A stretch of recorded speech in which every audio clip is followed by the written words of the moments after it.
Okay. Itameksistiko. This way. It is the late afternoon of Monday, October 23rd, 2017, in the lunar cycle Idotstoi, the first winter moon. And Belle and I are out for an after-school hike. We're going to the thing in the river bottom, what they call, some people call the thing in the river bottom, and some people call Rust Rock Cathedral. I believe the clandestine artist who created it came up with the name Rust Rock Cathedral, I believe. Don't know for sure. Anyway, it's been a little bit since, well, hasn't been that long since I visited it. I ran by there maybe a month and a half, 2 months ago on one of my coulee runs, but I think Belle hasn't been there in maybe 2 years. And every year the piece grows a little bit. So it's had some significant growth, I think, since she last saw it, so I think she'll be excited. Yeah, my activities over the weekend, which I wasn't able to document, unfortunately, and I never will be able to, when I do Blackfoot ceremonies, the traditional ceremonies, it's pretty much the unwritten rule that not to be taking pictures, not to be video recording or audio recording, just to be there and do what you're there to do, you know, which in the case of our ceremony was to celebrate the agreement that we have with the other species here to coexist in mutual respect. And so brought a bunch of family together to do that, and had the sweat on Saturday, the ceremony itself on Sunday. And the ceremony is, at least it's in part, kind of a reenactment of the beaver bundle origin, which I've told on other videos that are on my channel, I'm sure. But in any case, it was kind of a big deal for us this time around. I mean, we've been hosting this ceremony for 14 years. We've been taking care of the beaver bundle, my wife and I. It's actually overdue time for somebody to approach us, and somebody who's made a vow, you know. But this was the first time that we actually ran the ceremony ourselves. And before our elder, the late Alan Pard, passed away, for about the last couple of years that he was working with us, he was kind of pushing us to do our own, you know. He wanted me to run my own sweat, and he'd just do the ceremony. And but I'd seen the progression with some of his other students, apprentices, down south in Amskapi Pikaniksakkom, the Southern Blackfoot Reserve. Once he gets a guy doing his own sweat, won't be long before he turns over the ceremony to him, you know. And that's important to do, because, you know, that's how the knowledge continues to be passed down and stuff. But it's not typical. Like, it's only with the beaver bundle like that, usually you won't run your own ceremony until you're a couple generations out. Like, say I transferred the beaver bundle to Mahoney, and I've transferred the beaver bundle to another couple. In most of the Blackfoot tradition, we wouldn't teach that couple that we transferred it to. They're considered like our ceremonial children, but we wouldn't teach them. It would be whoever transferred to us, their grandparents in the line. The grandparents would be the ones who taught them, and we just kind of sit back and observe how they teach them, you know, for this period. And then when they transfer, then we become the grandparents that are the teachers. But with the Beaver Bundle, it works differently because the Beaver Bundles used to be the last kind of bundle that you might take on in life as you were more elderly.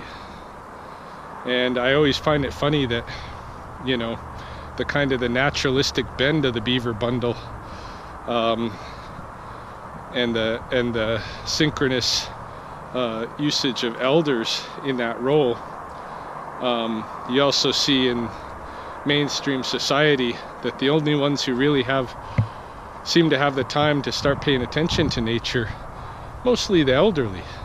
Like if you go look at any naturalist club out there, any nature society, predominantly they're going to be the elderly. And that's how it was with the Beaver Bundles too.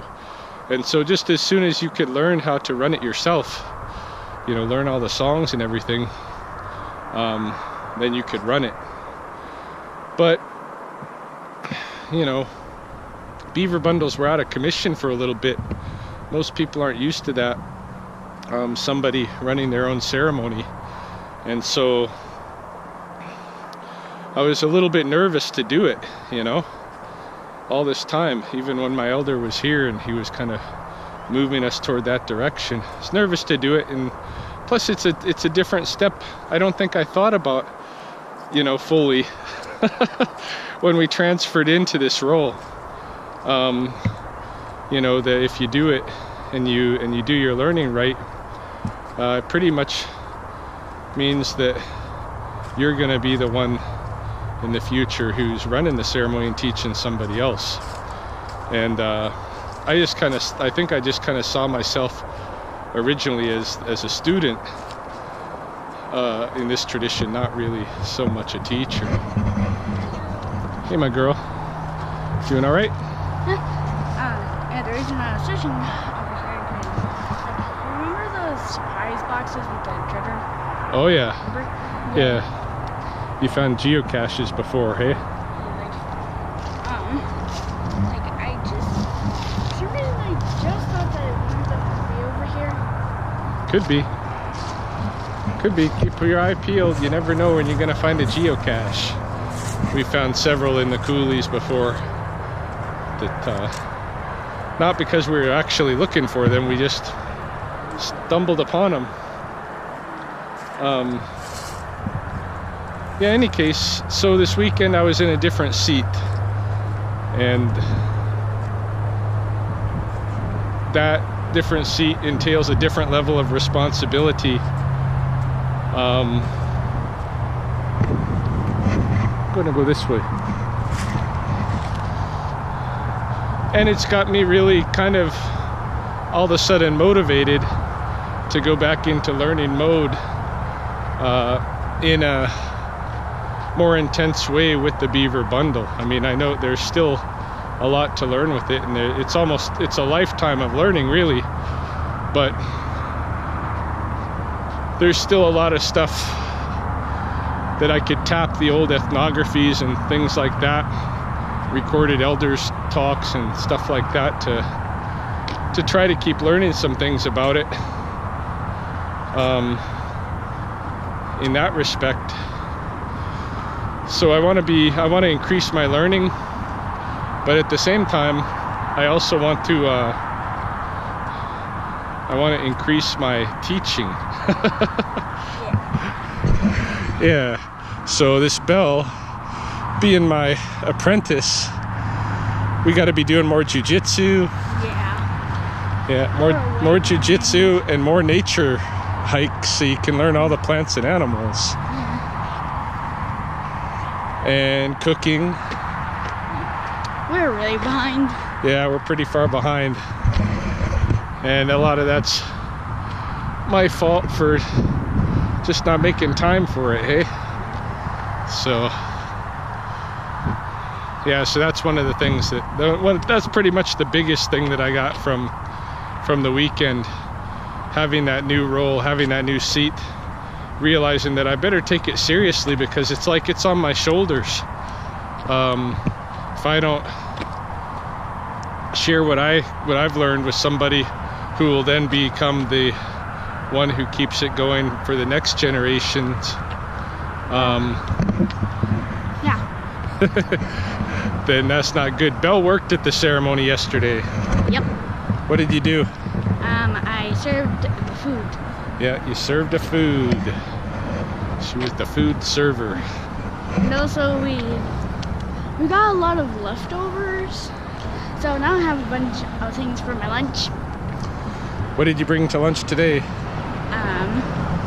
juice box, sandwich, a granola bar, and surprisingly, like the pemmican, it lasts me the whole entire day. Yeah, she brought pemmican. And it was a small container. Pemmican goes a long way. She brought traditional pemmican. I was joking on Facebook this morning. Belle packs her lunch Kool-Aid and pemmican.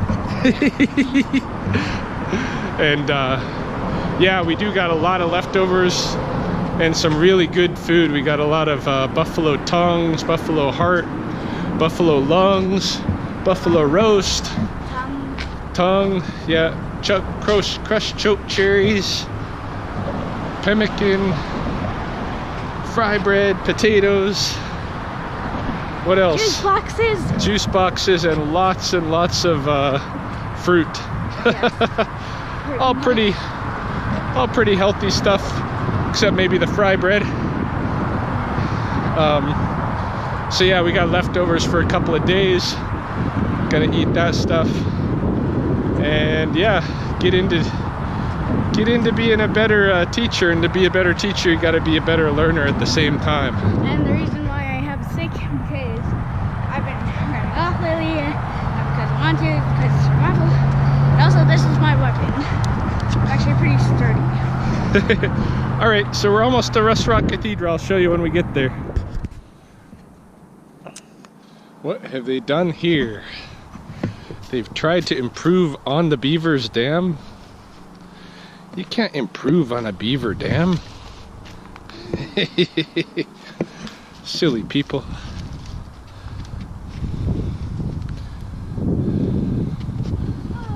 Yeah, it's not as sturdy as the beaver dam. Now things are all rickety.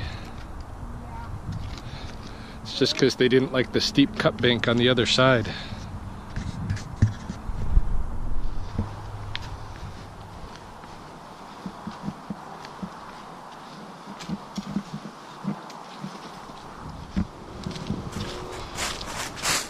So, recording?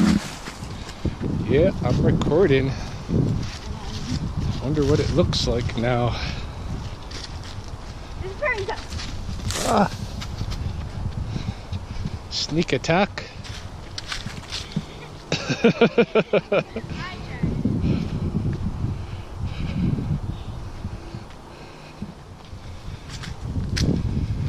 All right, here we go. Is it what? I don't know. Does it look smaller to you? You remembered it bigger? Of course, you were 2 years younger and you were a bit smaller then.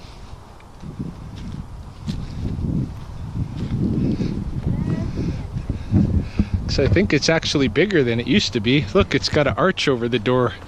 Didn't used to have that.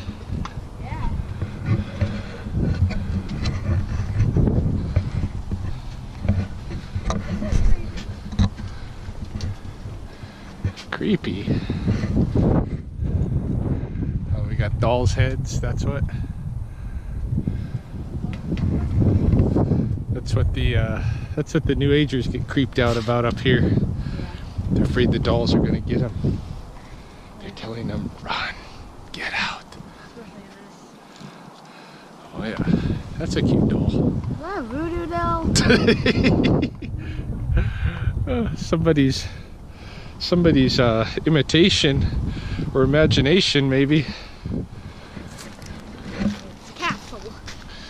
Yeah, it is. Look at that. Maybe creepy, but like. Might be creepy, but you like it? Yes. You know what they call it? Some people call it? What? They call it Rust Rock Cathedral. Hmm. And I think the thing that it has in common is that it's mostly made out of found materials from down here in the river bottom. I think that's why it's all rusty, is because it was in the river. And also, I know it's all wood. Yeah, lots of wood from the floating around in the river, rocks.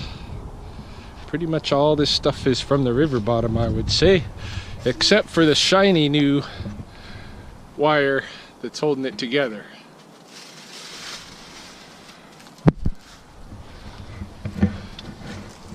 Are you trying to sneak attack with leaves now? Leave attack!